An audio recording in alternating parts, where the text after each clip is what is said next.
Anyway, David, again, we're very happy you're here, and the floor is yours.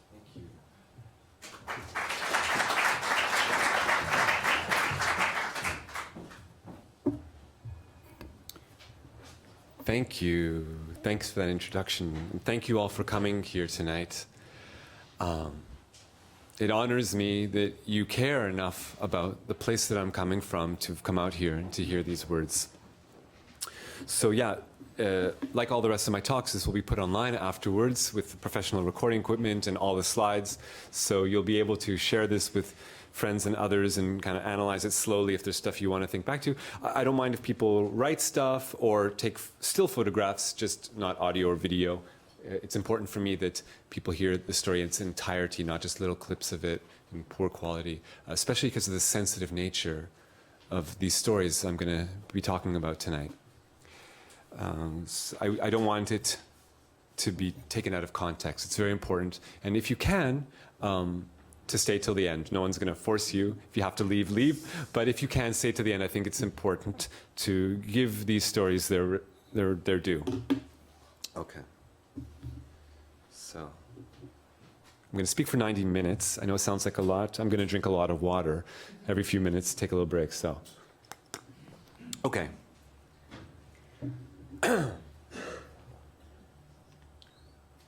There's a schedule for tonight. Okay. Here we are. Israeli politics decoded.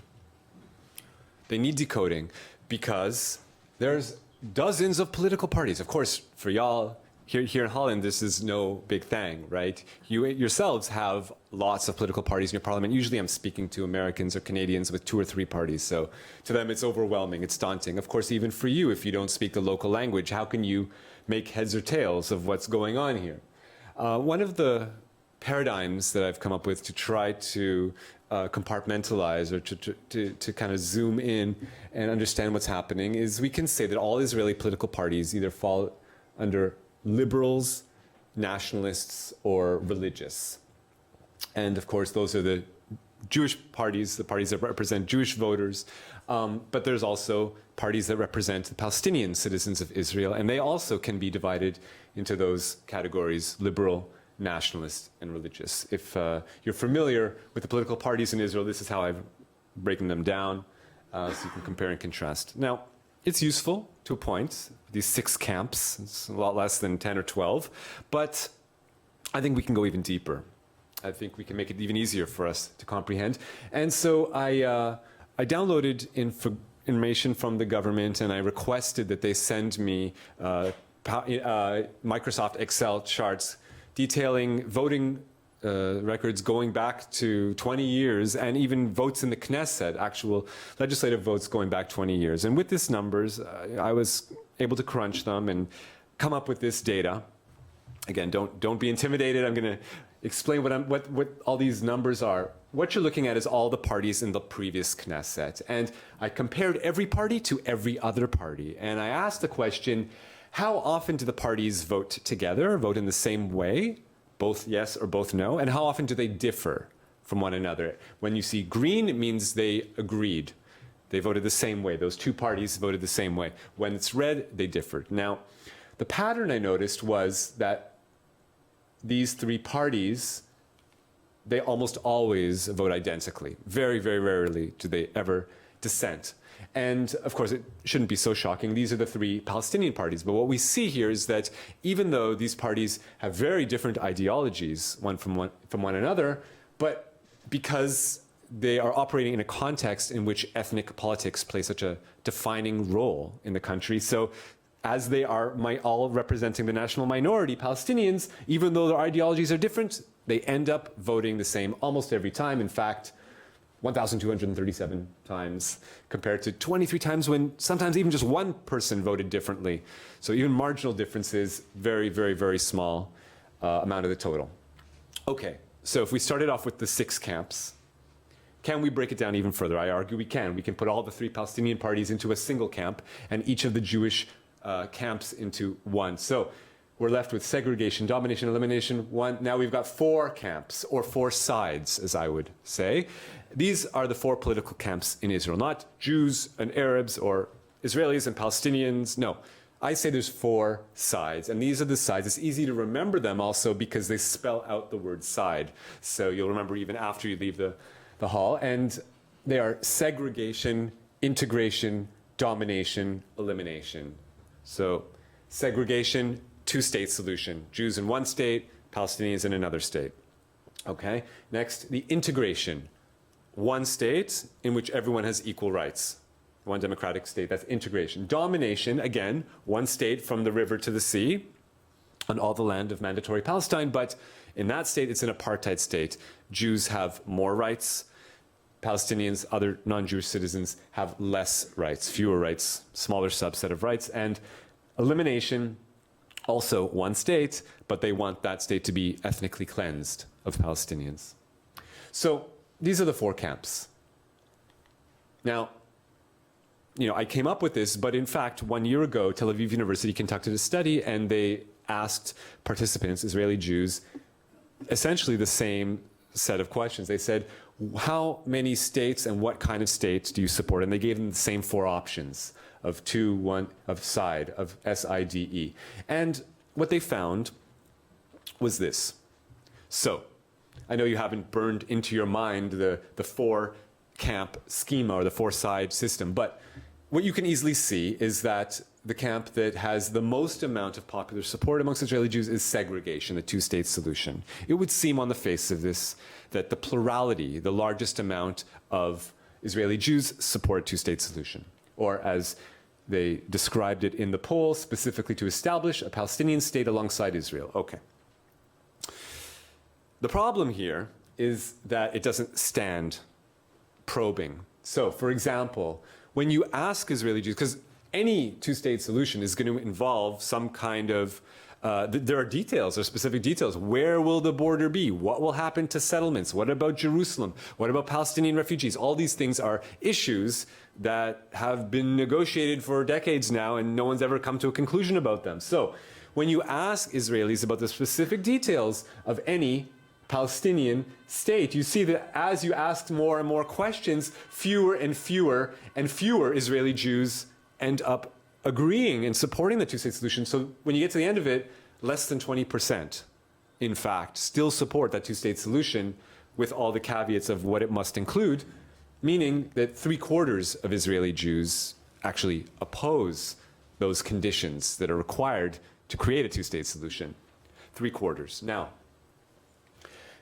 think of it this way. This isn't like some maximal Palestinian goal that, oh, well, of course Israeli Jews are going to disagree. I mean, they're demanding too much. These are the minimal demands that any Palestinian leader could expect to agree to. I mean, we're talking about, even under a 2-state solution, Israel controlling 75+, over 3/4 of the territory of the land. Even if you count all the West Bank and that little tiny sliver that's Gaza there, put them together, that's still not even a quarter of the landmass. So these conditions are the minimum that anyone who leads Palestinian people can expect to stand by, and that agreement is opposed by 3/4 of Israeli Jews. So we're at an impasse. Okay. Now, about that 2-state solution, many would argue that, in fact, it's impossible because in the intervening years, all these years that we've been waiting for the Oslo peace process to come together for naught, what's been happening on the ground? The Israeli government has been continuing to colonize the West Bank and increase the size of the settlements and expand them and legalize outposts to the point where the West Bank is just Swiss cheese, and many people argue that it's impossible at this point to create a separate Palestinian state that's actually autonomous. So those same Tel Aviv University researchers then asked the same Israeli Jews, okay, let's say the 2-state solution's off the table. It's impossible. What then? There's only one state that remains. Do you want that one state to be democratic and everyone in it to have equal rights? Or do you want that one state to be apartheid or worse, or ethnically cleansed? And I'm sad to say that only 1/4 of Israeli Jews then said, we want that state to be democratic, and 2/3 of Israeli Jews said they want that one state to be either apartheid or ethnically cleansed, even worse. So these results are quite devastating, I'd argue.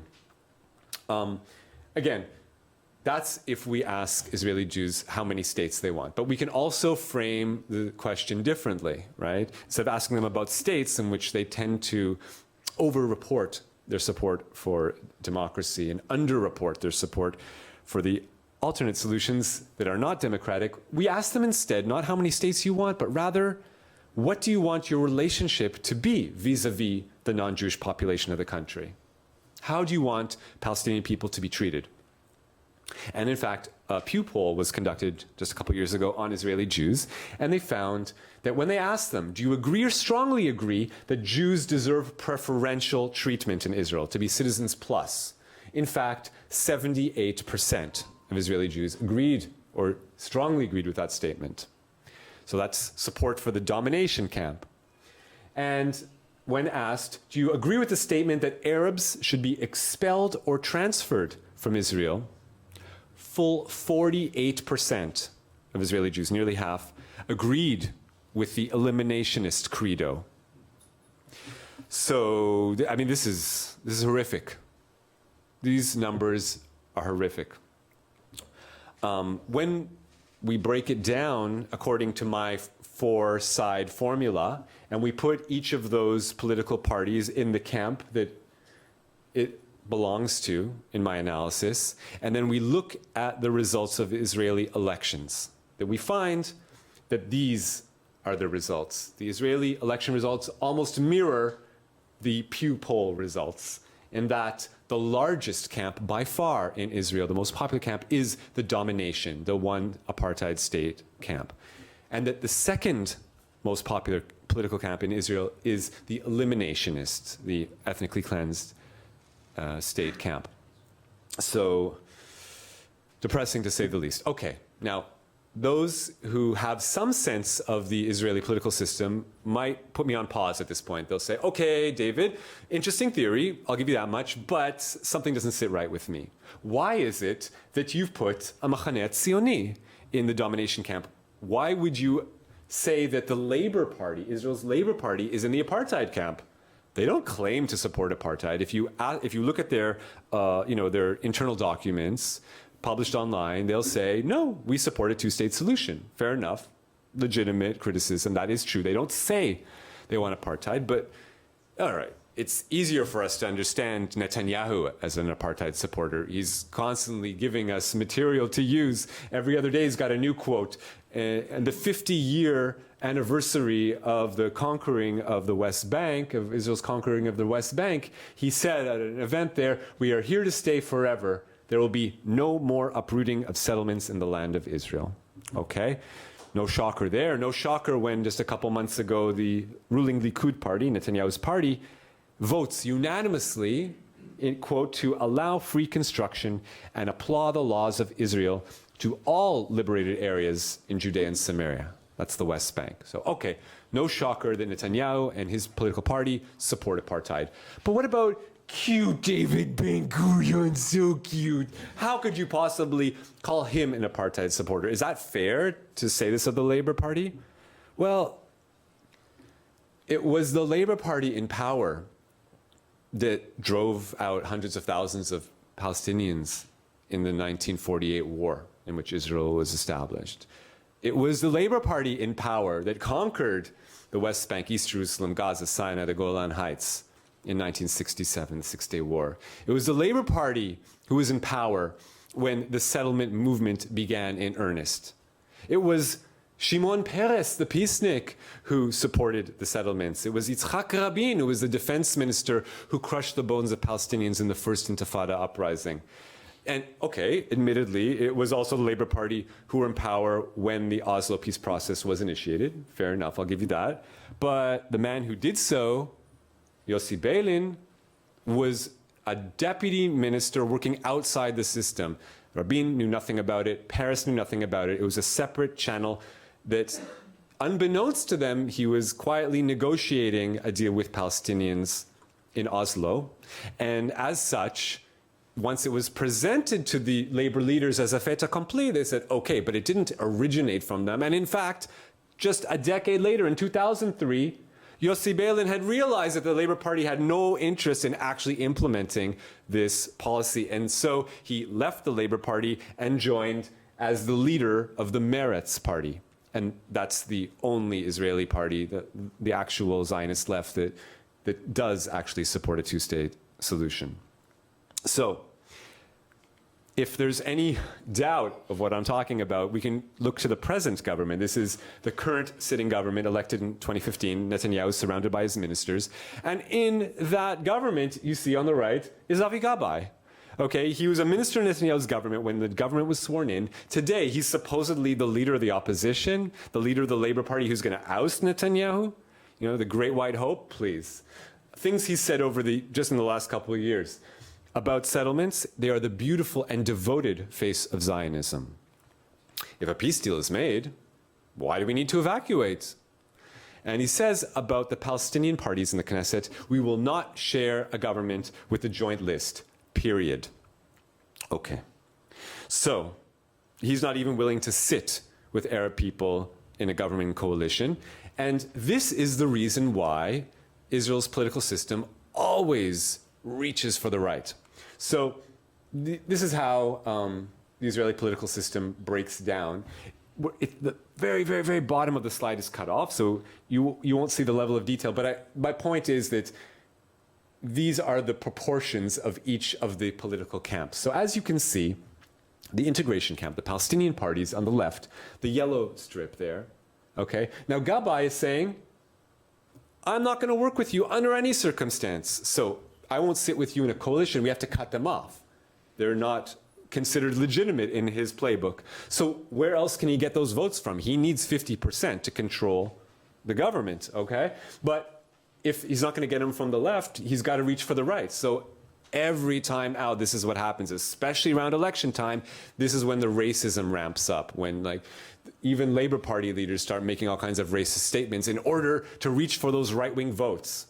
The problem is, if you're a right-wing voter, why would you want the upstart, sometimes wishy-washy, most of the time, likes to have a public face of supporting two states, but when it comes down to election time, then you pander to the right. You just want the authentic, the real deal, the party that advocates apartheid all year round. So no one's really fooled by this, and that's why they never even have an opportunity to come to power, and certainly not with a mandate for peace. And this is why Netanyahu, it's so easy for him to create that coalition government using the right flank of the dominationist camp together with the eliminationist camp. With those two camps, he creates the government time and time again. And this is what the Israeli parliament looks like as a result.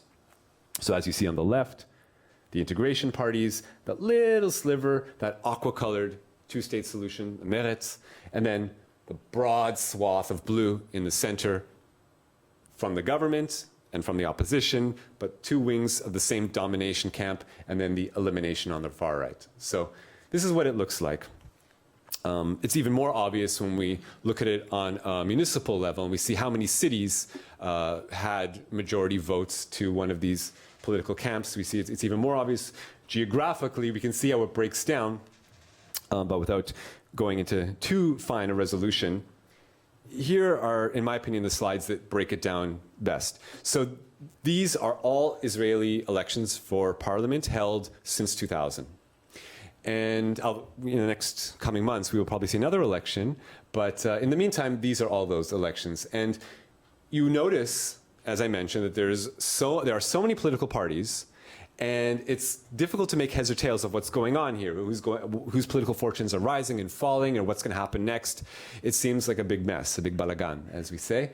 But when instead of charting the political parties' results in the elections, we instead chart according to political camp, we find that instead of being a crazy mess, it's very stable all of a sudden. And we see that consistently, for the last 2 decades at least, the Israeli electorate chooses time and time again to be led by the domination camp, and that the second most powerful camp is the elimination camp.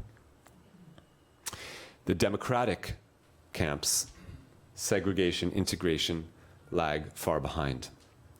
So very worrying state of affairs, to say the very least.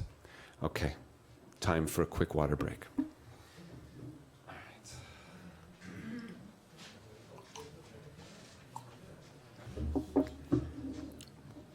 Incidentally, I should mention that on my website, davidsheen.com, you can find links to this actual data. You can see these charted, and they're interactive charts, and they're linked to the original data. So if you find it hard to believe, you're welcome to reproduce these experiments using data visualization tools on the internet.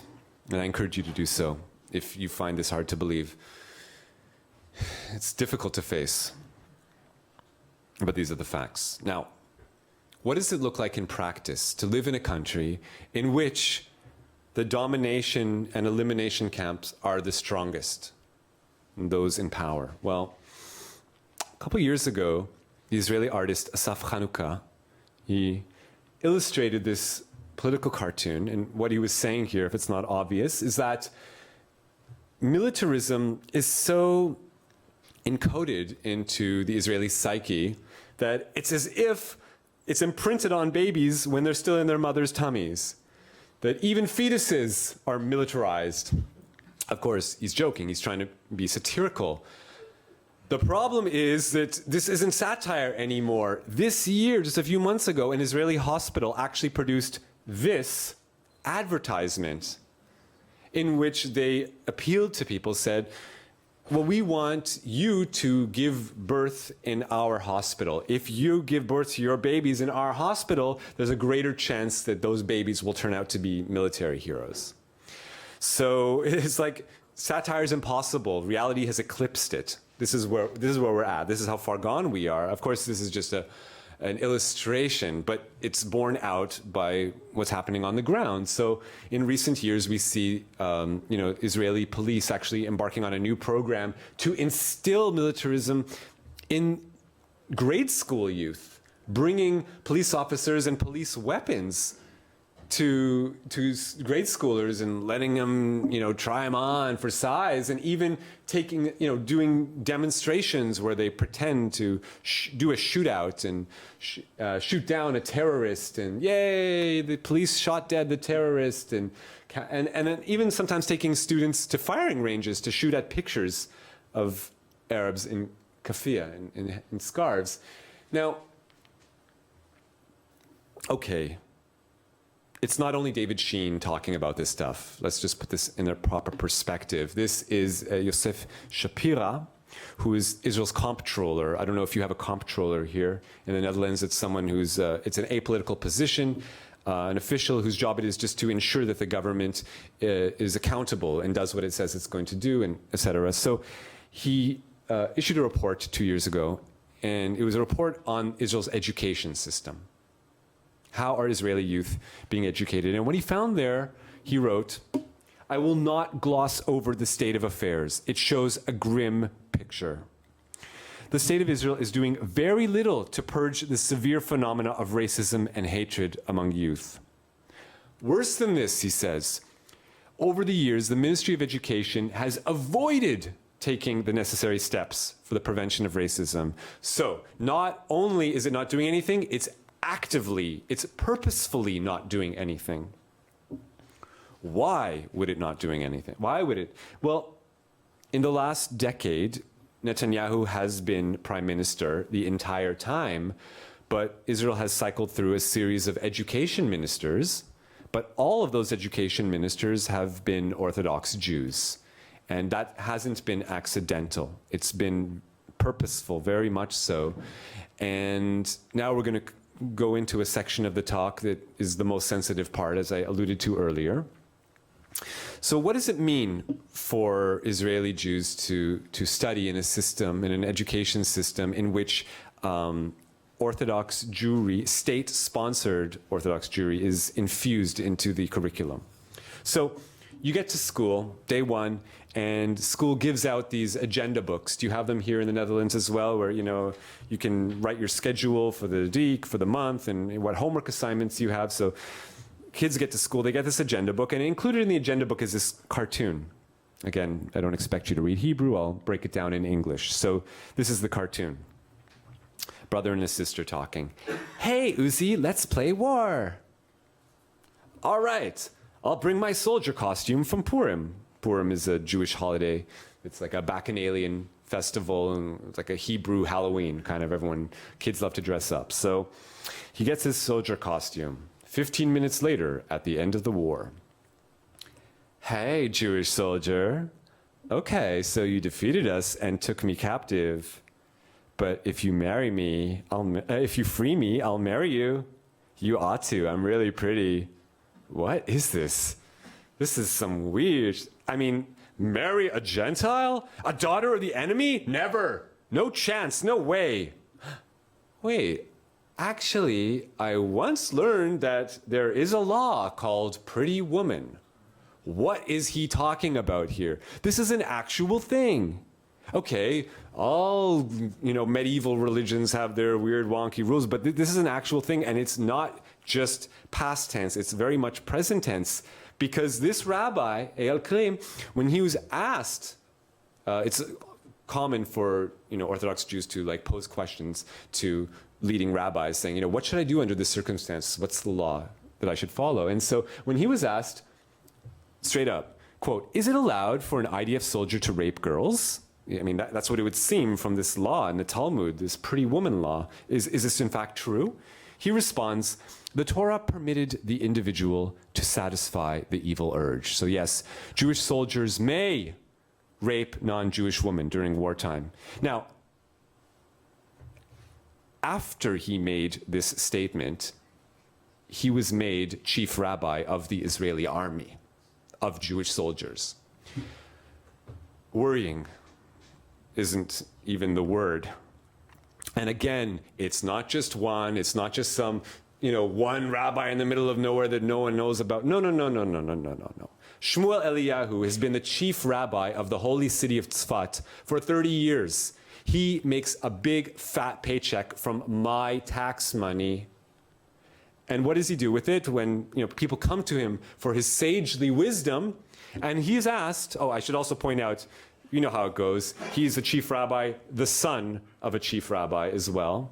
And so when Shmuel Eliyahu is asked, if the regime in Israel was a Jewish theocracy, would a pretty woman be permitted nowadays as well?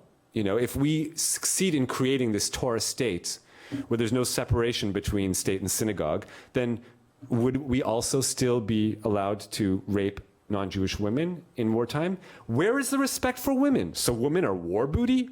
That kind of life is worse than dying at war. The person who wrote this is obviously perturbed by what he's read in the texts, and he wants to clarify it. Can this be? I mean, allowing a Jewish soldier to rape a woman, and it's unconscionable in our day and time. And so Shmuel Eliyahu didn't see it that way. He responded saying, now he has got to fight the Jewish soldier, and you shouldn't be preaching morality to him. Don't weaken his spirit. Far from his wife, cravings burn in him. During war, he's liable to think about women and then not fight as well. If you forbid him from a beautiful woman, it's likely to get to the point where the Jewish people will be defeated. If he can't rape willy-nilly, he's not going to fight as well. In that case, the Torah said, if it burns in you, take a pretty woman. Wow.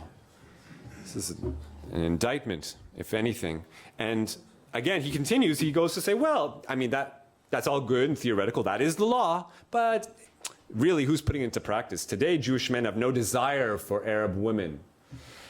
Okay, sure, man. Putting aside the fact that 50% of Israeli Jewish women are Arab Jewish women, as 50% plus of the Israeli population are Jews from Middle Eastern countries. So, I mean, off the top, let's just say that's absolutely ridiculous. But even if we just look to Pornhub and see the kinds of statistics that Mia Khalifa gets on her, porno downloads, we can see that Israelis, no less than anyone else in the world, loves to watch beautiful Arab women as well and find them sexually attractive. So I think, but of course, according to this rabbi, esteemed rabbi, he goes on to explain, if you find one, it's 1 in a million, Any Jew man, any Jewish man that would be attracted to an Arab woman, oh my God, only 1 in a million. If you check that 1 in a million, you also understand why.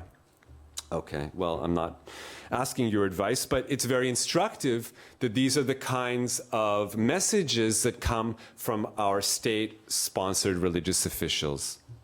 This man was picked by the elimination camp education minister, Naftali Bennett. He was preferred pick for chief rabbi of all of Israel. And in fact, when he goes places, he's worshipped. People kiss his hand, he enters a room, everyone stands at attention.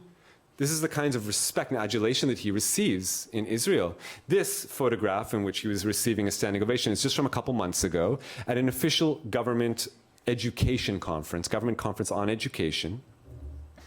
And at that conference, they gave a Lifetime Achievement Award. Now, who would the Israeli government decide to give a Lifetime Achievement Award to? And it was this man, Moshe Zar. He got up to receive his award, and he gave a little speech, and this is what he said. I am known for saying, build a house, it's like you wiped out 100 Arabs. Build a settlement, it's like you wiped out tens of thousands of Gentiles. That's the truth. And the crowd bursts into applause. And Naftali Bennett's sitting right there in the audience. He doesn't stand up and, oh, wait a second, what are you talking about? That's crazy racist, that's disgusting. No. The applause continues. And so why would we put this person on a stage and give him a Lifetime Achievement Award? Were you surprised? Did this take you by surprise? Were you taken aback that this man would all of a sudden, just casually call for genocide? Well, you shouldn't have been so shocked. It couldn't have caught you by surprise. This is a guy who 30 years ago, he was the head of a terrorist group that tried to bomb 3 Palestinian mayors. The mayor of Ramallah, the mayor of Nablus, and the mayor of Al-Bireh. They set off bombs in their cars, and this is the mayor of Nablus at that time. They took his legs off. Okay, this is a photo from that time. He never sat in jail for that. He was awaiting trial 4 months in jail, but came time for sentencing, he wasn't sentenced to any jail time. Okay, this is Israeli justice. This is how we rehabilitate our terrorists. The driver of those Jewish terrorists, Chagai Segal, today, he's the editor of a newspaper in Israel. Okay, a newspaper, mind you, that made Elor Azaria, the Hebron shooter, Man of the Year a couple years ago, if you can imagine that.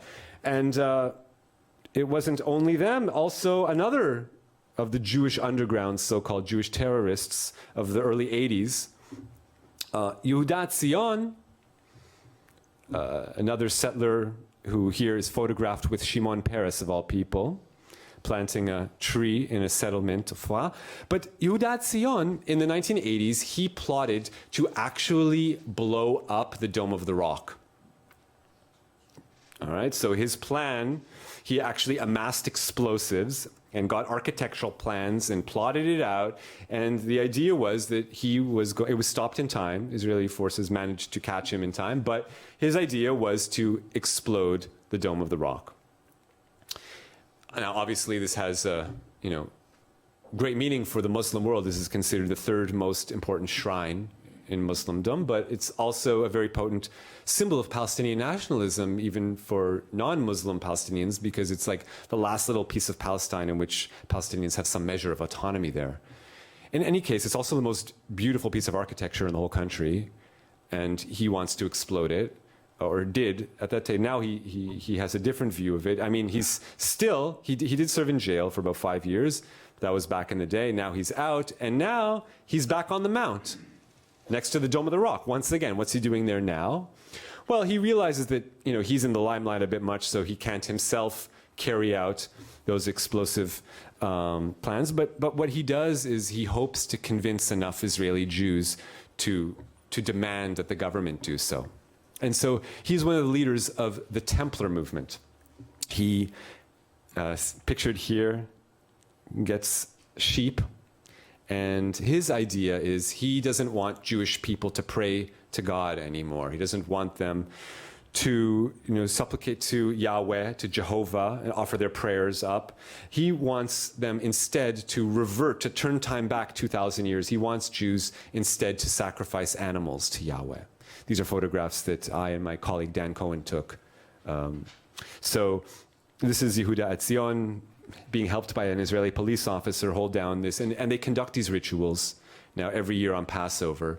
And the idea is that they'll be the vanguard, they'll be the first to do so, but they are demanding that this become the national religious expression. And not only that they sacrifice animals instead of praying to God, but that they do so on the Temple Mount, on the Haram al-Sharif. So the idea is where that Dome of the Rock is now, that's where they would build a Jewish temple / abattoir, where they would not just slaughter 1 or 2 animals, but 10,000 or more in a day on a Jewish holiday. To the point where in the scriptures it says, "Praised be the priests in the temples who were up to their knees in blood." There's actually grooves in the ground still in Haram al-Sharif where you can see where the blood drained. This is how Israelite people worshipped Yahweh 2,000 years ago. They want to go back to it. They want people not to pray, but to have an intermediary to go to God. For Jewish people to give offerings through the priests, and for the priests to conduct these sacrifices, and only if you belong to the proper bloodline can you be one of these chosen priests. This is their vision. Now, again, this isn't just a fantasy of what happened 2,000 years ago. They're actually doing this. They're actually conducting these rituals with all the garments and instruments, and now they're even doing it right outside Al-Aqsa itself. That's how close they're getting. And their goal, of course, is not to do it close to Al-Aqsa, but to do it on Al-Aqsa, for the Dome of the Rock to be demolished and for this temple to be built on its ruins.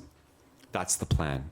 And this is Israel Ariel. This is the chief rabbi of the Templar movement. Now, who is this man, Israel Ariel, that is the chief rabbi of the Templar movement? Now, 30 years ago, first of all, I should just point out that he has literally called not only to ethnically cleanse Israel, but the entire Middle East. If you can imagine, he wants wars of conquering, expansion.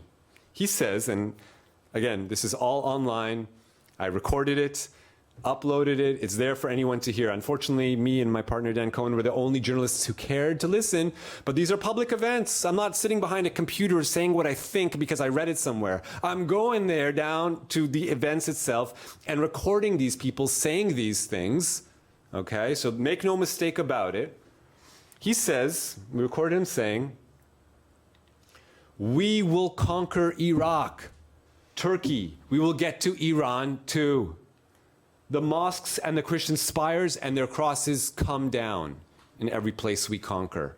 And if not, you kill all of their males by sword. You leave only the women." So this is his vision for not just greater Israel, but grander Israel, for total domination of the region. Now, it's very obvious that these views are extremist, okay? And in fact, 30 years ago, they were considered extremist, even by Israeli standards. This man, Israel Ariel, 30 years ago, he ran for parliament. He was actually number 2 on which party's list? The list of Meir Kahane. Okay? A political party that was ruled illegal by the Israeli parliament, because even all the other parties were disgusted by its racism. It was so blatantly racist that the government said, "You are beyond the pale. You're too racist for our political system," and they made them illegal.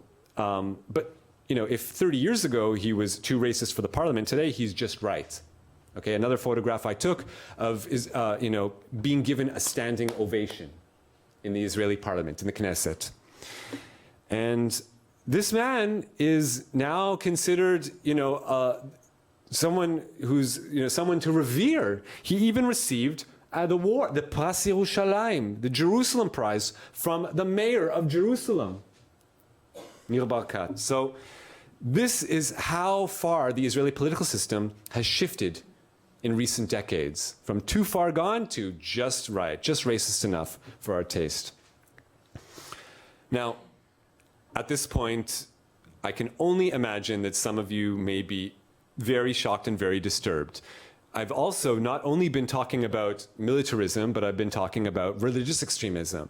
And some of you may start to wonder, well, are you suggesting, David, that this is Judaism, that Judaism is racist? Are you saying that that's what's in the Bible, that the Torah is racist? Okay.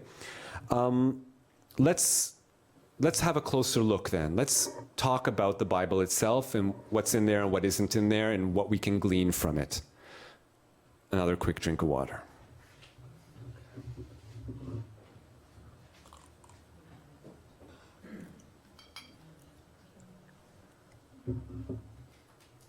Okay.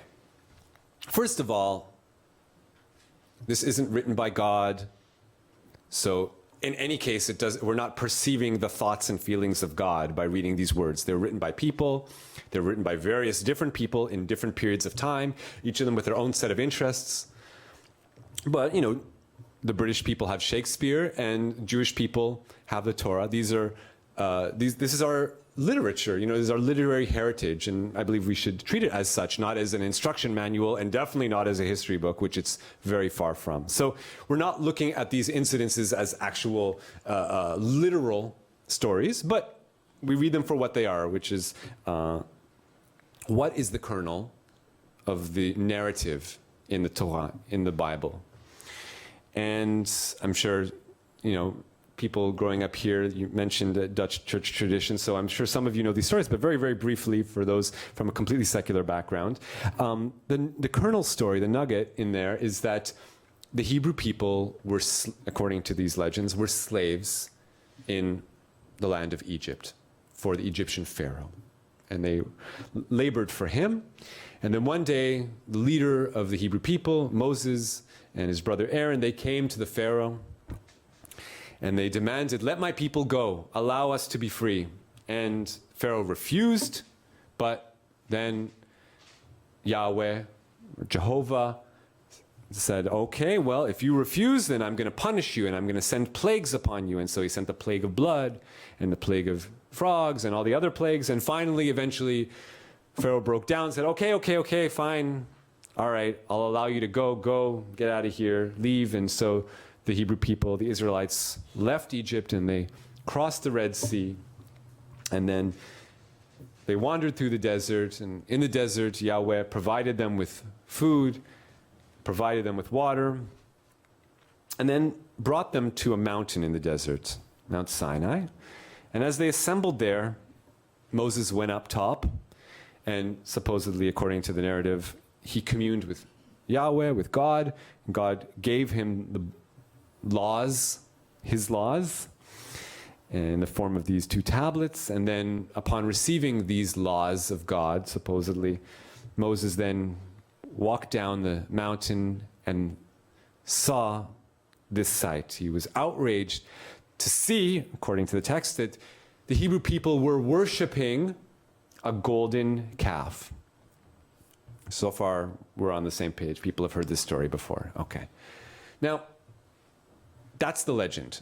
Now let's get back to the actual facts. Okay, there's no evidence of Hebrew people ever worshiping a golden calf, but there is lots of evidence of Hebrew people worshiping all kinds of gods and goddesses in the Near East. There's actual physical evidence of this. You'd only have to dig down a little bit in Jerusalem to find clay figurines that people had in their own homes. Not just these kinds of fetish objects, but also there are remains of temples to all kinds of gods and goddesses in the Jerusalem area. Because at that time, the Hebrew people were not monotheists, they were monolatrists, meaning that, like other peoples in the Levant, they had their own national god. So he's our God, but there was no conflict between having your own national god and also worshiping other gods and acknowledging and occasionally worshiping other gods and goddesses. And there was also no conflict in other peoples who had their own national gods sometimes coming to worship at your temple and worship your national god. that was not seen as any kind of contradiction back in the day for the vast majority of Israelites. Now, then came along the eliminationist camp of the Jewish people, because if monolatrism is the integration credo of the Jewish religion, monotheism is the elimination credo. And so the monotheists came and they demanded an end to the integration, and they purged Jewish practice of the integration camp. And what did that look like? It looked like stamping out the worship, driving out the worship of any other gods and goddesses. But it also looked like demanding racial purity. And since there was no objection before to interracial relationships or interethnic relationships between Hebrews and non-Hebrews, at that point, the eliminationists demanded and forced mixed couples to divorce. They would not stand for interracial relationships anymore. And those monotheists, those eliminationist Jews, were the ones that edited the Torah and who wrote the Talmud and decided what would be the Judaism that we would be left with, the fragments that we would be handed down in this day and age, with the integrationists ejected from the camp. So what are we left with? We're left with temple worship, which is what they encoded. We're left with bloody rituals, whether it's our own infant babies, whether it's animal slaughter, as I discussed earlier, or whether it's slaughtering other people in the Bible. I mean, these stories aren't, again, not meant to be believed as actual fact, but those stories are there, and they're talk about little mini genocides left and right, whether it's enemies of the Jewish people or sometimes even groups of Jews. 3,000 Jews supposedly rebellious against the leadership whose God sanctions them murdering their men, women, and children. Other Jews in the Bible. Read your Bible. It's crazy. So this is the religion we're left with, one that is zealous and jealous and does not allow anything other than eliminationism. Now, this is the Talmud, also called the Jewish New Testament by some, and it did, alter some of these texts. Because, like every religion, Judaism has its golden rule. Of course, there's not just ugly things in the Torah, there's also beautiful things in the Torah, words of wisdom that, we would want to pass on to our children, like, love, thou shalt love thy neighbor as thyself. That's basic stuff. Every major religion has this, thankfully. And this is, sure enough, you open up the book of Leviticus and it's right there. But by the time we get to the Talmud, those who edited the Torah and interpreted the Torah and explained to us what the Torah really means, then they change the rules. And they put an asterisk in there and they say, oh yeah, you know how it says neighbor? Well, it really means fellow religious Jewish man. That's who you're supposed to love as yourself. Non-Jews, non-religious, they don't deserve your love. And yeah, remember that part of the Torah where it says, one law shall be both for you and for the stranger who lives with you? I hear this batted a lot nowadays in regards to the refugee issue, that there should be no citizens plus and citizens minus, that everyone who lives in the land should be equal under the law. Basic stuff we think of as democratic? No. Well, yeah, it says that in the Torah? Well, nah. We need to have an asterisk there, because stranger really means convert to Orthodox Judaism. So you only need to have one set of rules for blood Jews or born Jews and Jews of choice, or Jews who converted to Judaism. But non-Jews do not have to do not fall under the same legal protections. You can have different laws discriminating against them. So yeah, it gets worse. And please, this is not only the case with Judaism. We can talk about all the other monotheistic religions at the very least. Christianity, Islam, you don't get off the hook by any means. I'm sure that we can bring someone else up here who can say the same kinds of stories about those other traditions. But we're not here to talk about those other traditions. We're talking about the Jewish state. And so today, how do we determine what is Jewish law? What do Orthodox Jews say is the determiner of Jewish law? It is this man, who was until a few years ago on the Israeli 1 shekel bill. We no longer have 1 shekel bills, but when we once did, this man was on, his visage was on the 1 shekel bill, and this is Moses ben Maimon, or Maimonides, who lived in medieval times, medieval rabbi. And he was so revered, he is so revered that there's a famous saying about him, saying from Moses of the Bible to Moses Maimonides, there were none greater than Moses Maimonides, meaning, you know, Orthodox rabbis try to reach back as far back in time to find like the most authoritative voice in the canon. And they say that after Moses, the next greatest rabbi after the lawgiver was the exegesis Maimonides. So he is the person who decides what is Jewish law and what isn't Jewish law. And what does Maimonides say about non-Jews? How should they be treated according to Orthodox Judaism? He says, do not follow the ways of the non-Jews, and do not be similar to them in clothes or hair. Segregate yourself from them. Not only that, he says, anyone who does one of these things is whipped. So corporal punishment if you follow the same customs as non-Jewish people, if you don't separate yourself. He then goes on to say how they will dominate non-Jews. Taxes they get will be that they will be sent to work with their bodies, fortifying the king's palace. Not only that, will also humiliate them. The labor they get will be that they will be despised and humbled low, and they won't raise their heads among Jews. They should be ashamed of themselves walking amongst Jewish people. Now that's, you know, where we have some measure of control. But what about when we really get into our power? When the Jews are mightier than non-Jews, we are forbidden to permit them among us, even interim residents. When you are strong enough, when the Jews are strong enough, we don't even allow them to be second-class citizens in our country. We ethnically cleanse them. That's the law. Now, again, it's not only Maimonides who says so in medieval times. This is Israel's chief rabbi today, the rabbi of all Israel, Yitzchak Yosef. Again, no shocker here. I know you're hardly going to be surprised when I show you that he too is a chief rabbi, son of a chief rabbi.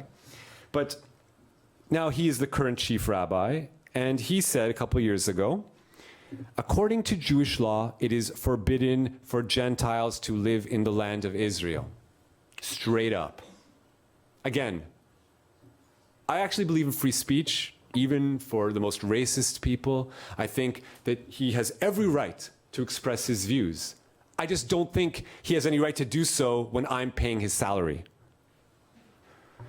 But he says so, and he's still in power, and he goes on to explain what he means. He says, if our hands were strong, if we had governing power, then Gentiles should not live in the land of Israel. If we were strong enough, we'd kick them all out. But we're not strong. Our hands are not strong.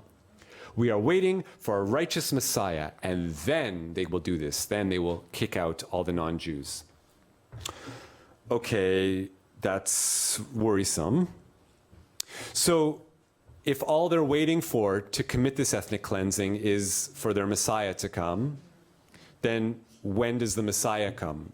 What are the rules that determine whether we are living in the Messianic era that then give us license to ethnically cleanse non-Jews?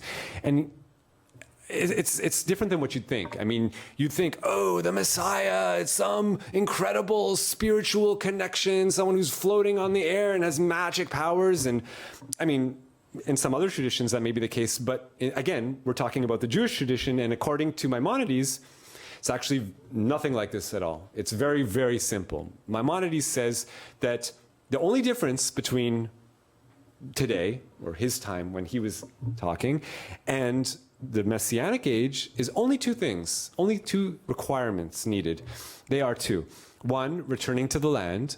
The Jews must begin to leave the rest of the world and to congregate in Israel. That's surely been the case for the last century. We've now passed the point where there's more Jewish people in Israel than in any other country in the world.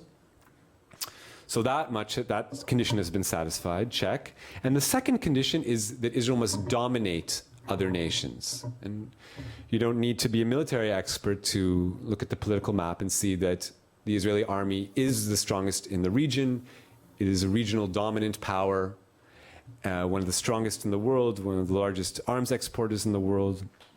And so clearly, it would seem that that second condition has also been satisfied. And so if it would seem that we, by Maimonides standards, are in the Messianic era, then why 100 years ago, when the Zionist movement began in earnest and started bringing Jews to Palestine to colonize there, why at that time did most Orthodox Jews oppose it? Why 100 years ago, a century ago, did the vast majority of Orthodox Jews oppose the Zionist movement? And the reason why is because it was secular. It wasn't a religious movement. The Orthodox do want Israel to be a superpower, but they want it on their terms. They want it to be a religious state, a theocracy. And the early Zionists, if anything, they were secular. Women served in the military, women served in political capacity, Israel's former Prime Minister Golda Meir. And so this was unacceptable to Orthodox Jews because, again, going back to Maimonides, women may not be made officials, as it says, a king on you and not a queen. And so for all tasks, only men may be appointed. You know, he also says it's a disgrace for a woman to go outside. Don't permit her to go out, to leave the house, except 1 or 2 times a month as needed. So, you know, pretty garden variety misogynist. But in any case, these are the rules around, you know, medieval rules for how women should be treated. And so the new Zionist movement could not receive the support of ultra-Orthodox Jews and Orthodox Jews, and so most opposed. Now, today, some Orthodox Jews still oppose Zionism, but they're only a minority. You still see photographs today, occasionally, of like at Palestine solidarity protests, you will see men clearly wearing the hats, the coats, the sidelocks, the beards that are traditionally worn by ultra-Orthodox Jewish men, and you will see them holding Free Palestine signs. There are still some ultra-Orthodox Jews who oppose the political Zionist movement, but very few. Today, these are a scant minority. They're completely unrepresentative. And how did that happen? How did, in 100 years, the vast majority of Orthodox Jews oppose Zionism, and a century later, the vast majority support it? What happened? Well, what happened was a theological innovation was made by this man, Abraham Cook. And before I tell you about him, one more sip of water.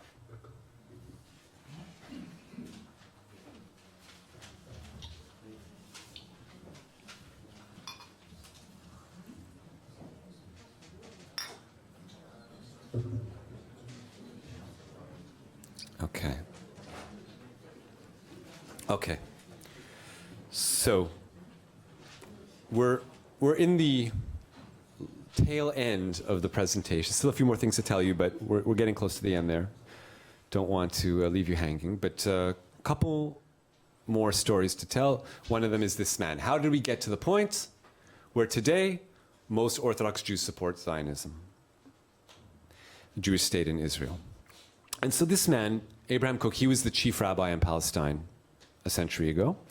And his views on non-Jews were not any different from the rest of the Orthodox camp. He said, the difference between the Israeli soul and the souls of all the various levels of non-Jews is greater and deeper than the difference between the spirit of a person and the spirit of a beast.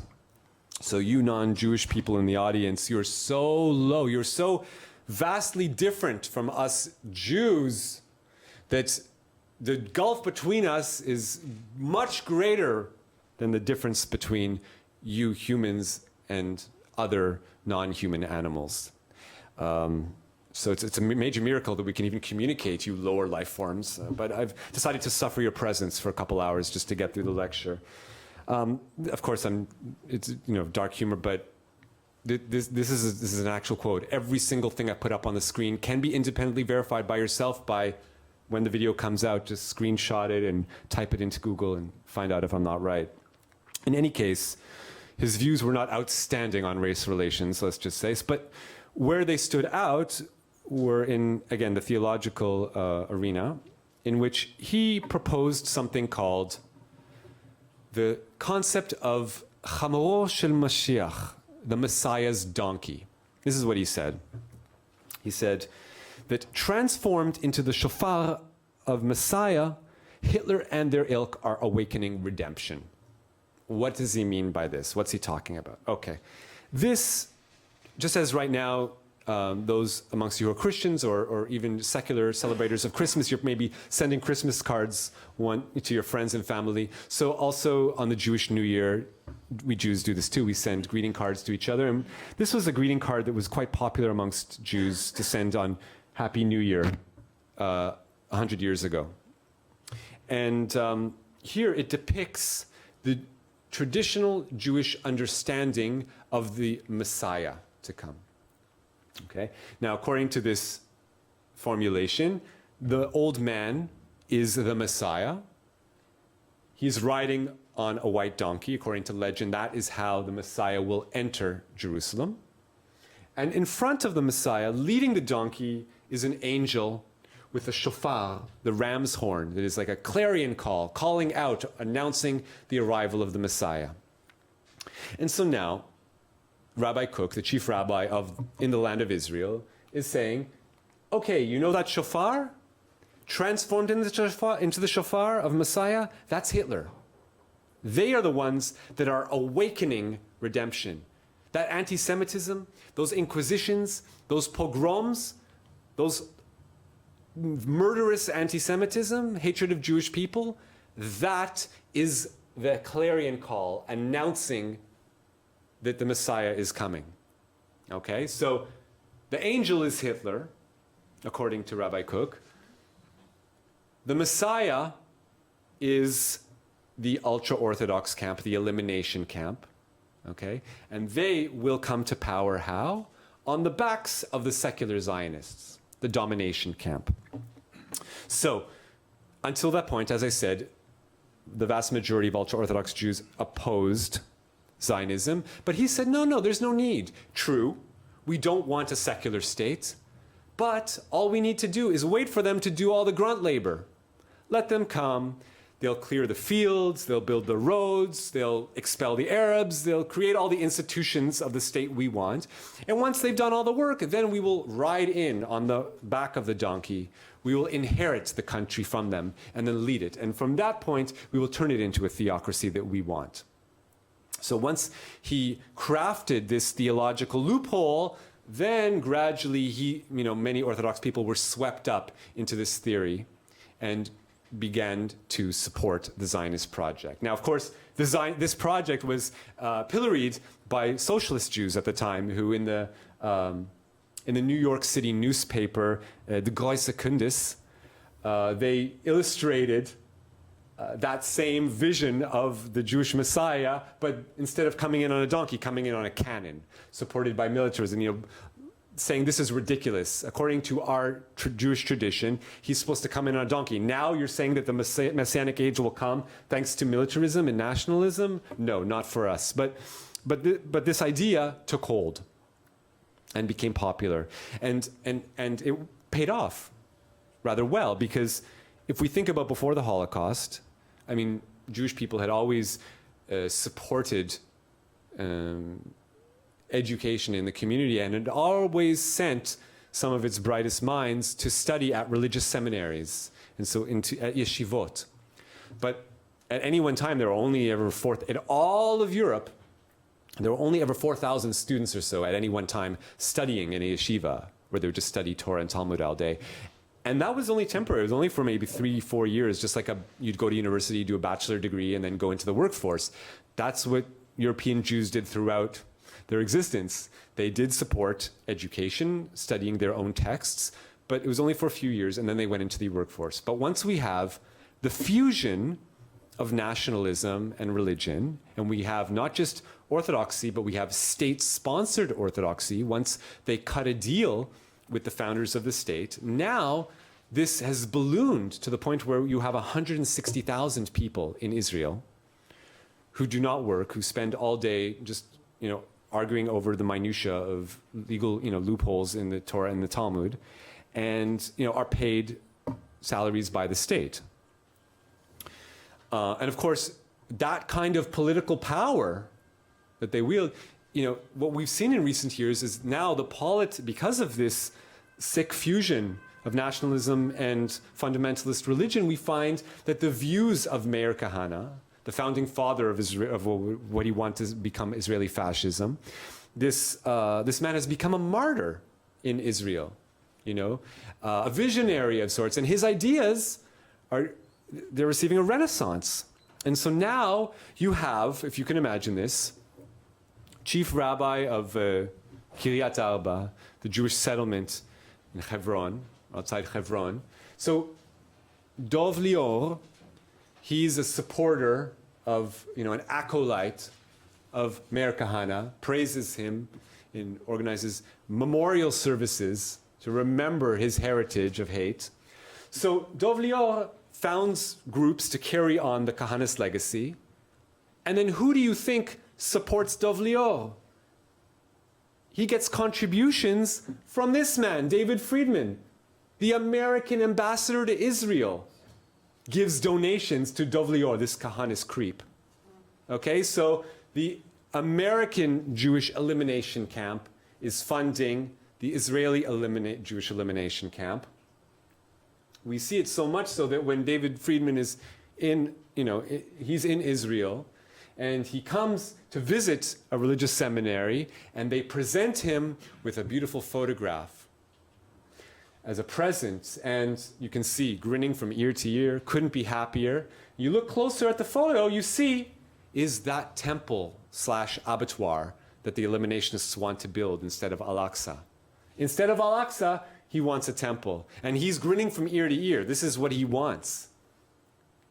Now, the problem is they don't have quite enough power to accomplish it. Because after all, there are like 1 billion Muslims in the world who would be horrified by the state of affairs to destroy this ancient shrine. So they need allies.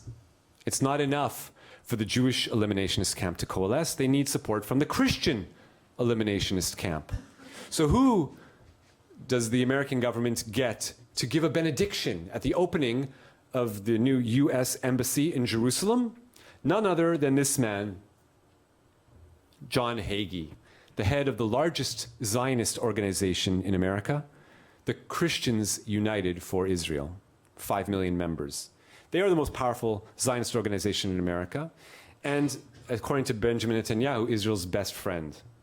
Now, David Friedman and the rest of the Jewish eliminationist camp, they think that what will result from this pact, this blood pact they're signing with the Christian far right, they think that, okay, we'll get some diplomatic support from these Christian eliminationists, and their toil to provide us with support will allow us to ride in on their coattails. And with their support, we will be able to fully conquer the rest of the lands, including Al-Aqsa, and then we will reign supreme in this land. He thinks he's the Messiah, and Hagee is the donkey. But Hagee thinks the exact opposite. Hagee thinks that, okay, all right, I support Israel. I want all the Jews to move back to Israel. He says, yeah, he wants that. He wants that because according to his religious theory, in his end times fantasy, he wants all the Jews to move back to Israel and then for them all to be genocided. I mean, first of all, he also shares, that belief that Hitler is what caused the state of Israel, that if it wasn't for Hitler, there'd be no, according to him, quote, God says the hunters shall hunt the Jews to get them to come back to the land of Israel. What Hitler did in the Holocaust, Hitler was a hunter. So he too thanks Hitler for his role in creating the state of Israel, just like the Rabbi Kook. But like I said, his end times vision is for all the Jews to come back to Israel, and then for there to be a crazy world war, apocalypse, and whichever Jew doesn't convert, in other words, 99.9% of the Jews who don't accept Jesus Christ as their Lord and Savior, who just decide to stay Jews, all those 99% of the Jewish people will be genocided. Not just today, but for all eternity, forever. That's his love of Jews. These are Israel's best friends. This is insane. And it's not only there in the United States. You think they got problems? Right here in the Netherlands. You know, I'm glad that y'all came out to hear me tonight. Some people find it difficult to hear some of these stories that I'm telling you. And so one Zionist lobby group here in the Netherlands, you know, they also bring in speakers. So who did they bring in to counter my message? 2 weeks ago, they brought in the Kufi representative, the Christian eliminationist representative. They brought over their black subsidiary, the Institute for Black Solidarity with Israel. They brought their representatives to come give a lecture here in Amsterdam, you know, to tell you people, no, what are you talking about? Israel isn't racist. Take it from a black Christian Zionist. She'll tell you. Now, just a couple quick words about race and African peoples. It's way too much for me to get into right now. But it's a very important story that I've reported a lot on, but there's no time. I won't do it justice. Just a couple quick words so you understand this little segment of the story as we approach the end of the lecture. And that is, it's not only Palestinian people that are hounded in Israel. There are also 64,000 African asylum seekers who entered Israel in the last decade. They make up less than 1% of the population of the country. But Israel has rejected 99+% of their refugee requests, making it the lowest refugee acceptance rate in the world, shamefully. And because of this, their whole policy has been to make their lives miserable, to immiserate them to the point where they give up and self-deport. And this policy has been so successful that the government has ethnically cleansed the country of African refugees, half of the community in the last 5 years, since 2013. So now that 64,000 is now maybe 32,000. So again, without going into details about the community, but the point is that one of the ways that the government makes their lives miserable is, you know, I can just walk into a government office, into the Misrad HaPnim, the Interior Ministry, and get my documents renewed whenever I need to do so, if I do passport, you know, ID card, whatever. But not these black folks. They can't just go into a government office. No, although you should be allowed to, but no. The government says, you can only go to this one little office in the middle of nowhere out there. It's not even an office. You have to stand in the sun, in the rain, in the cold, in the heat, in the parking lot. There's nowhere to, you can't get something to eat or something to drink or go where to pee or hide from the sun, nothing. You're just in the rain, and you know, families, mothers, children, it's a horror show, you know. And the reason why I tell you this whole story is because it happened in an ultra-Orthodox neighborhood, strangely enough. And when a couple of ultra-Orthodox people saw this, they were moved by this, and they knew that they couldn't allow it to stand. And so this group of ultra-Orthodox Jews, they actually organized, they built a shade structure. So at the very least, while they're waiting to days or, you know, to renew their papers, at least they're not in the hot sun. And in fact, they got these porta potties, outdoor toilets, so that at least they have a place to pee while they're waiting in line all day. So all this to say, don't assume just because someone looks ultra-Orthodox, has the symbols or signs of ultra-Orthodox that are associated with ultra-Orthodox Jews. There's all kinds of reasons why people wear the dress code and, you know, align themselves with a specific racial or religious sect, rather. You know, people derive community support from religious institutions. And so just because someone identifies with a specific sect, it doesn't mean that they necessarily abide, are adhere to, or, you know, believe in all the tenets of that sect. But so clearly there are some ultra-Orthodox people who are not racist and who love their fellow man and see them as their equals, including these people. And this is the woman who organized that event. But having said that, notice that her face is blurred out at her insistence, because although she did this, she suffers threats. In her words, she said, the number of curses I've received since we started this group, in my entire life, I never received even 1% of what I've been getting. That's the amount of abuse she gets from her own community for daring to just build a little shade structure on top of these African refugees. So she didn't go into any details, so we don't know exactly what curses those were that she was receiving from her fellow ultra-Orthodox Jews, but we do have a good idea of the other curses that another group of Jews receive by extending solidarity with Africans. These are Holocaust survivors, Jews, European Jews who survived the Holocaust here on the continent, somehow, some way, after the Holocaust, made their way to then Palestine, now Israel, and have since lived the rest of their adult lives in Israel as citizens of the state. Now, some of these people were very moved by the plight of these African refugees. Their hearts went out and said, no, the government wants to expel them. We reject this. We will take them into our homes. We ourselves will provide them with refuge.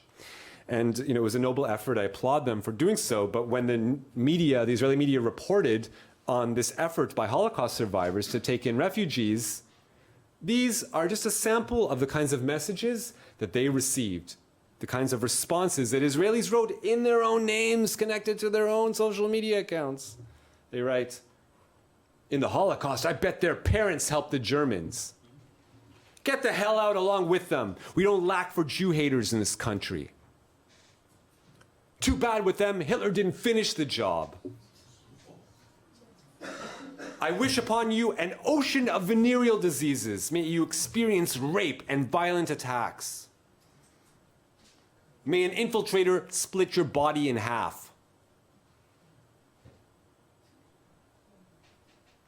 I'd like to commit a Holocaust on all the leftists. Drink your blood and fuck your women.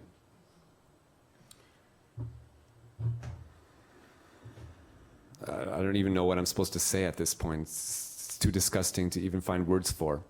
Now, again, I told you that story just to say, yes, there are ultra-Orthodox people who are far from racist and who are anti-racist, but they are a very small minority and they're beleaguered and despised in their own community.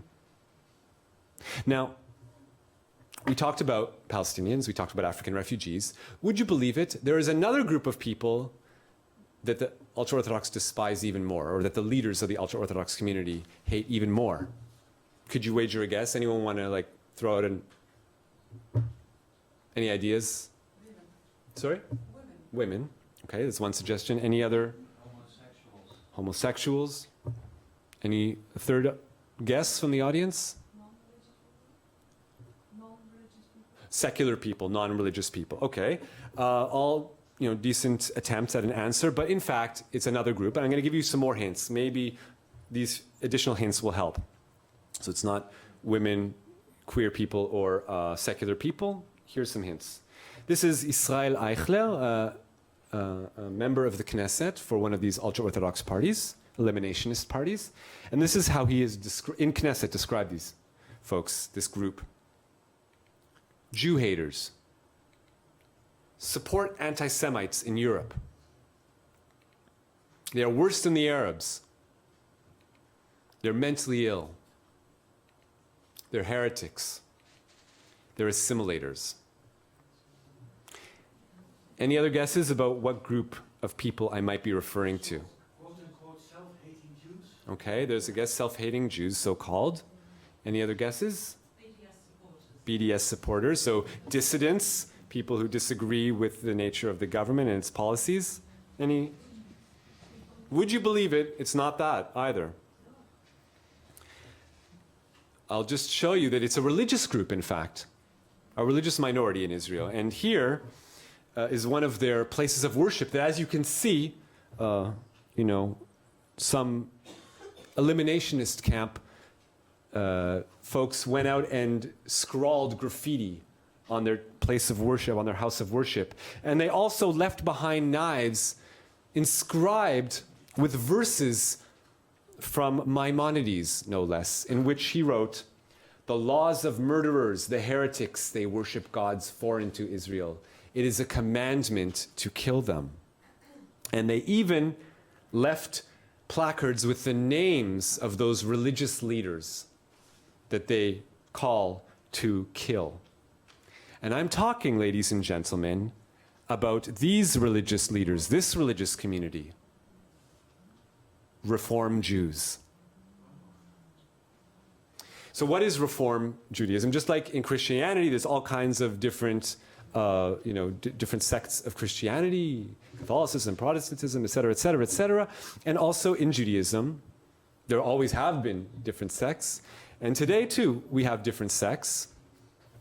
And this is one of them. And it actually has a history right here in Amsterdam. I don't know how many of you know this. You may or may not know.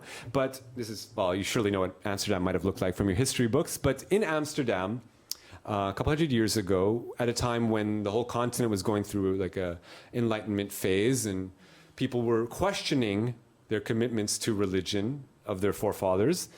And in this synagogue here in Amsterdam, they kind of stood back and said, you know what?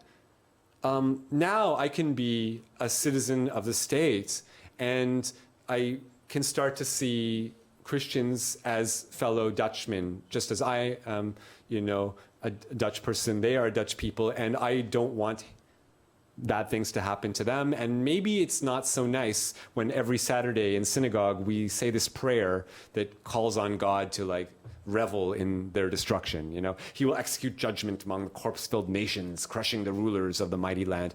It's a bit insulting to non-Jews, and there's no need for it, really. And so this synagogue here in Amsterdam said, okay, you know what? We're going to delete that prayer from the prayer book. We're no longer going to say that anymore because we think it's offensive. And so they did so. And that was really the beginning of the Reform movement, of Jewish folks coming from the Orthodox tradition, which was all that existed by that time, because everything else had been crushed out.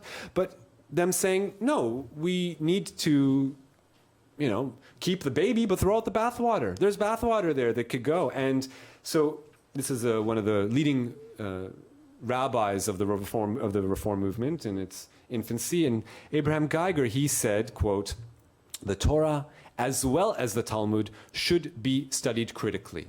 Okay, we don't have to accept every word there as the living word of God. No, we can analyze the text, we can debate the text, and we can edit the text. We are the masters of our own fate. And so this is what they did. But again, how is that seen by the mainstream orthodoxy of the time? Well, again, go back to Maimonides. What do they have to say about people who do not accept the godly nature, the divine nature of the Torah and the Talmud? Maimonides says, those who say the Torah is not divine, they're not even Jews, and he who kills one of them does a great deed. It is a commandment to kill them. If you have the power to kill them by the sword in public, do it. If not, you plot against them until their death comes about. So again, this is why they are so despised, just for trying to come up with a version of Judaism that's anti-racist or less racist or not racist or stripped of its racist elements. And so, again, thankfully, I'm happy to say that the Reform movement maybe was the first, but it isn't the last. Since then, we have other versions of Judaism, other sects, other schools. And just a couple of years ago, the conservative movement, the next largest religious movement after the Reform movement, at least in the American context, they too decided, you know what? You're right. There's racist elements in Judaism, and we need to eject them. And so he gathered together the conservative movement's greatest minds, the official ruling body of the conservative movement. He united these rabbis, and they unanimously voted to accept his proposal. And this was his proposal, quote. He said, "There are passages that depict Gentiles as inferior to Jews, and sometimes even as less than human, as I've showed you plentifully up until now.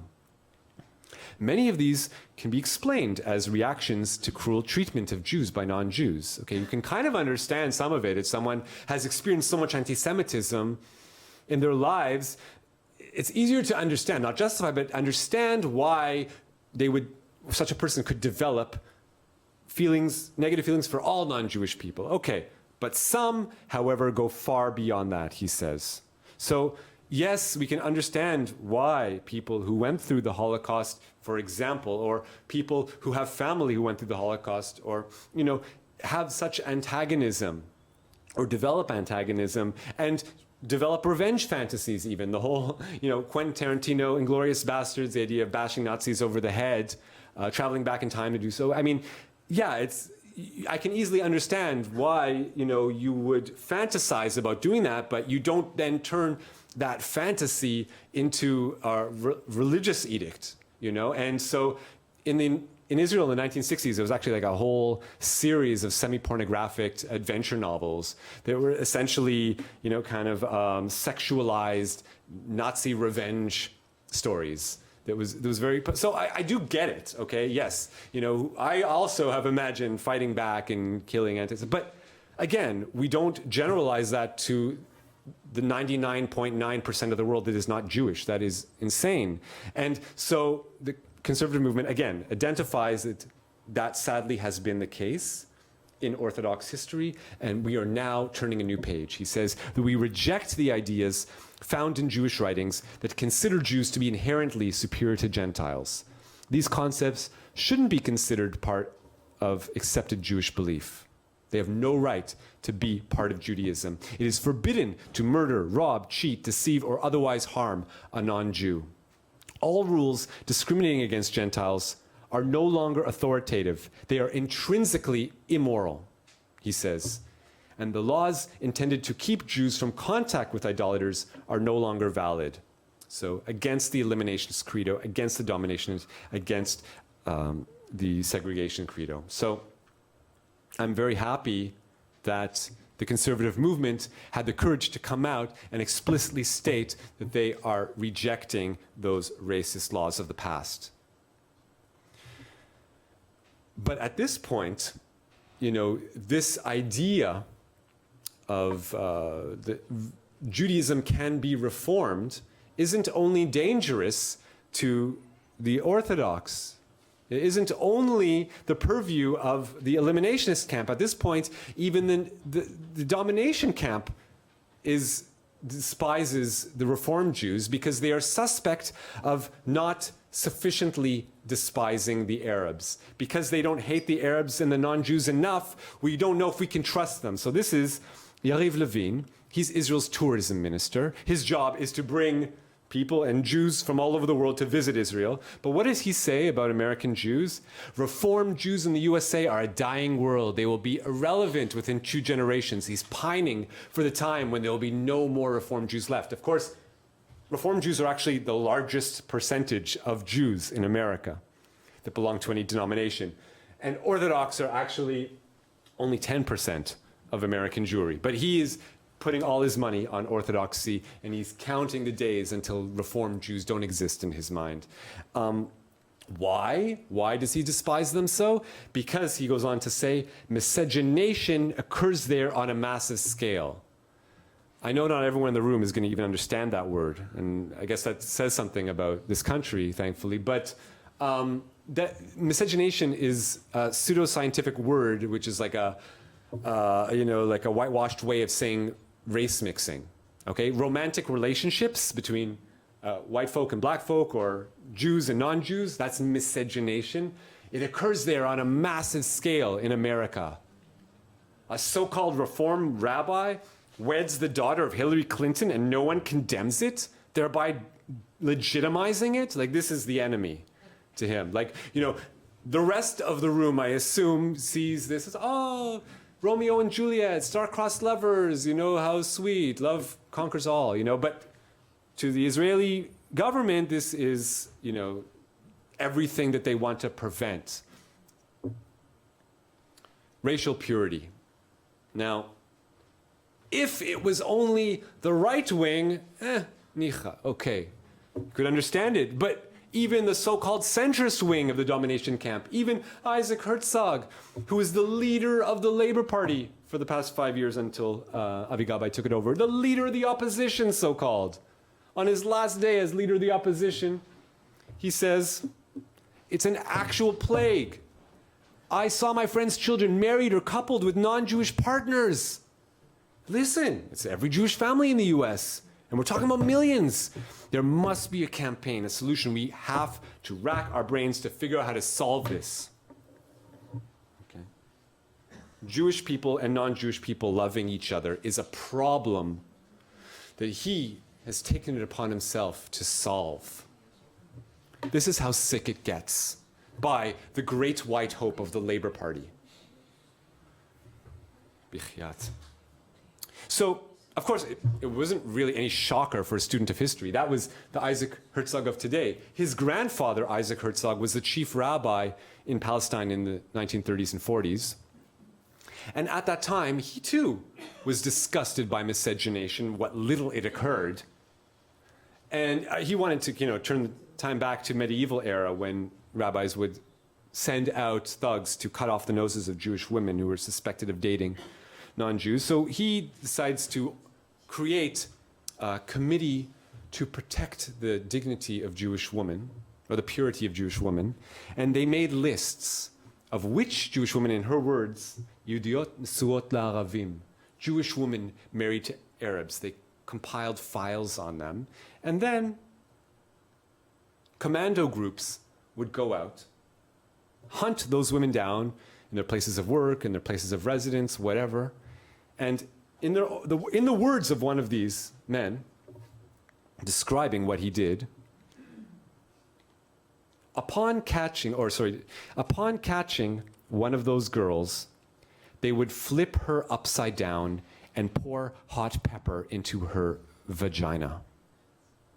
Sexual torture for the crime of deciding for yourself what you're going to do with your genitals. No, they don't belong to you, ma'am. They belong to the nation. They belong to the God. And of course, he goes on to explain, sometimes there were even more extreme actions than that. None of the people who committed these horrific crimes have ever stood on trial in Israel for what they have done. There's never been an inquiry even. And this was contemporaneous with the same thing happening in Nazi Germany, disgustingly enough. This is in the 30s, in the 40s. So, it's just beyond the pale. And today, is it any different? Well, I don't know of any women who are, have to undergo that horrific torture, but we still have anti-miscegenation groups that scour the country, that patrol Israeli cities and harass and harangue and attack mixed couples to try to prevent romantic relationships. And again, it's the Kahanist ideology that animates it. And now, these anti-miscegenation groups, until a couple of years ago, they were actually on the government payroll. They were getting government funds to do these activities. Once my colleague at Haaretz, Uri Blau, discovered this, reported on it, exposed it, it was a bit too embarrassing for the government. So since then, they haven't, to my knowledge, directly financed the group. But, no big deal.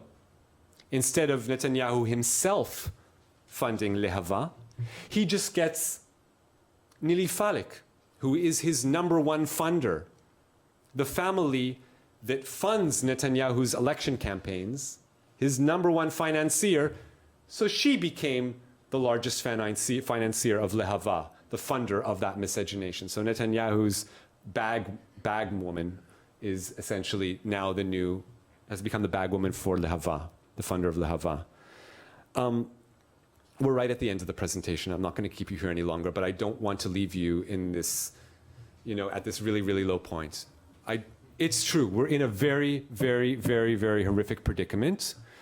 And these are the people who are, claiming for themselves the mantle of the leadership of the Jewish community in Israel and outside of it.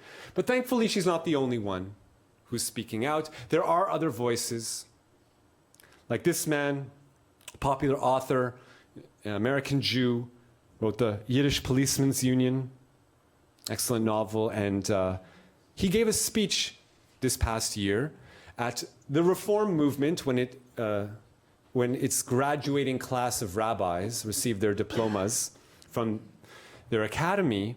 They brought him in to give the graduation lecture. And what he said there was, "Were you to ask me if I hope my children marry fellow Jews, I would say, I want them to marry into the tribe that prizes learning, inquiry, skepticism, openness to new ideas. The tribe that enshrines equality before the law and freedom of conscience and human rights. the tribe that sees nations and borders as antiquated canards, and ethnicity as a construct, prone as all constructs to endless reconfiguration. This is the world's most populous tribe. There will be plenty of potential partners for my children to choose among. And you know what? A fair number of those potential partners are even likely to be Jews. So I'm glad that there are other voices, but the last question we should ask ourselves before we leave is, what's the relative strength? How strong are these sentiments in Jewish society after everything I've told you tonight? And once again, we turn to a Pew poll. Thankfully, we can crunch the numbers. And a couple years ago, American Jews were asked, what is Judaism? What is your Judaism? What is Judaism to you in your life? Of course, many said, yes, observing Jewish law. That is my Judaism. Others said, naturally, caring about Israel. That's how I express my Judaism. Many more people said so. And yes, many people said that being part of a Jewish community, that's how I express my Judaism. But wouldn't you know it, the largest group of American Jews, the vast majority, not even close, said, what's Judaism to you? What is the most basic definition, the most basic expression of your Judaism? Working for justice and equality. 56% of American Jews said, working for justice and equality, that's my Judaism. That's how I'm a Jew, by doing so. Now, what does this tell us? What is the takeaway here? Well, what I take away from this is, yes, there are many ways of being a Jew, but with all of its problems, and we can talk for days on end about the problems in the United States of America, but for all its faults, at least there is a marketplace of religions. At least there's no state-sponsored religion. There's a separation of state and synagogue, or church, separation of church and state. And without state-sponsored orthodoxy, we see that the Jewish people left to their own devices have diverse views, but the dominant view, the strongest, the most widely held principle amongst American Jews left to their own devices is working for justice and equality. This is what we could look like in Israel and anywhere else in the world if it wasn't for this fusion of nationalism and religion. And so the last word I'm going to leave you with. When you walk away from this presentation, if you remember nothing else, it is this basic schema, because we're not going to get any better unless we at least are operating with the same set of facts and we are looking without rose-colored glasses at the state of Israel. If you look through rose-colored glasses and you're like, oh wow, Israel's so great, I love Israel, and Netanyahu is amazing, and everything he does is amazing, that is insane. Okay, if anything I've showed you in the last hour and a half is that it's far from reality as you can get. But it's almost equally distorted to say, oh, no, Netanyahu's evil, he's bad, he's the cause of all the problems. Oh, if only we voted for the alternative, if only we elected Avi Gabay, the head of the Labor Party, then all the problems will be solved. And that is equally ridiculous, as I believe I've demonstrated over the last 90 minutes. When you do that, when you reduce it to this binary dynamic, okay, what you've done is you've completely deleted the fact that a very large proportion of the Israeli politic, and an increasing one, is eliminationist. They don't just want what is right now, they want it to get worse, a lot worse. And again, when you break it down to that binary division, you obscure the fact that in fact these two contenders are in fact two factions of the same domination camp, the one apartheid state camp. And when you reduce it to that binary division, you also obscure the fact that the Israeli left, what we call the Zionist left, though it exists, it's a tiny fraction of the populace, only maybe 5%. And of course, you completely obscure the voices of the Palestinian people and their leadership, both Palestinians who have citizenship and, of course, those that don't, who put together, we're talking about 50+% of the population. Don't cut out their voices. Let's start looking at reality. Only by looking directly at reality can we hope to chart a new course for the future. I hope I haven't depressed you too much. Thank you so much for listening for 90 minutes. Now we can talk some.